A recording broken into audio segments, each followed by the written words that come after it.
Hi, it's Nat from PACOP.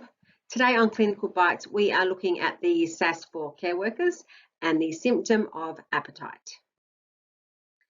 The SAS stands for the Symptom Assessment Scale, and that is one of the assessment tools we use in PACOP. We have a lot of resources to help you get the correct SAS scores from the residents, such as the ruler. We also have a lanyard, which we haven't got pictured on the screen.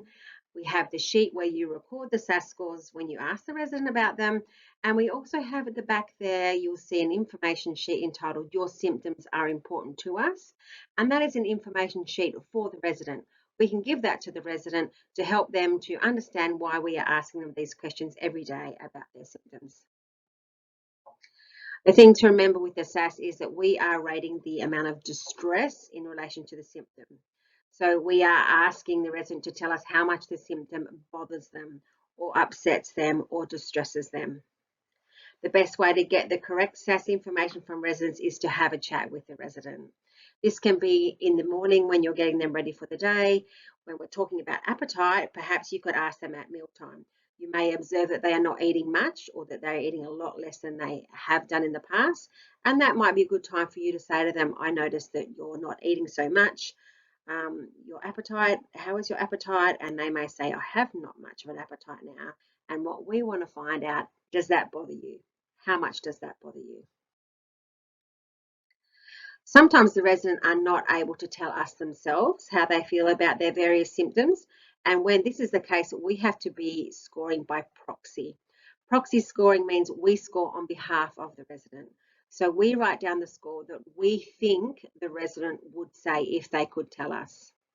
So when you're using proxy scoring, we have on the back of the sheet where you record the scores a guide, and the guide, as you will see, has little descriptions for each category. For the green faces, which is absent to mild distress, we have the yellow faces, which is moderate distress, and we have the orange and red faces, which is severe distress.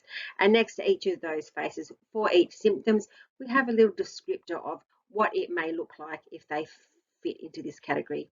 You can also ask the family if they are there to help you rate the SAS if the resident is unable to do it. And you can also ask other staff members their opinion on what they think the rating may be.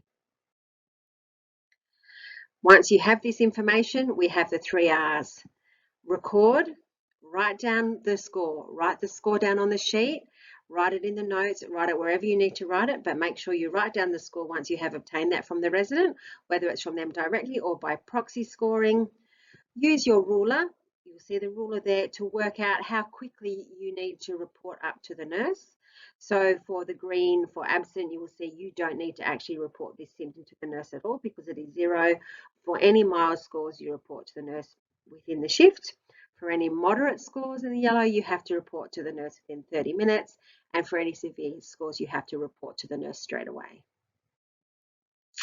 Thanks for watching this clinical bite. Make sure you watch all the other ones on the other symptoms for the SAS.